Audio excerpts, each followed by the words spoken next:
টুনির মা মারা যাওয়ার পর তাদের ছোট্ট মেয়ে টুনিকে ঘর থেকে তাড়িয়ে দেয়। তখন উঠতে উঠতে জঙ্গলের দিকে আসে আর তার চোখে পড়ে জঙ্গলের মাঝে থাকা একটি বাসা। তখনই সে ওখানে গিয়ে আশ্রয় নেয়।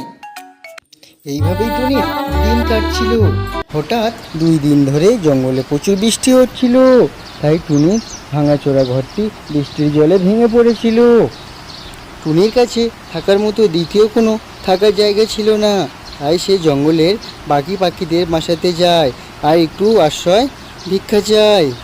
কিন্তু কোনো পাখি তাকে একটুও সাহায্য করে না, তাদের বাসা থেকে টুনিকে দূর দূর করে তাড়িয়ে দেয়।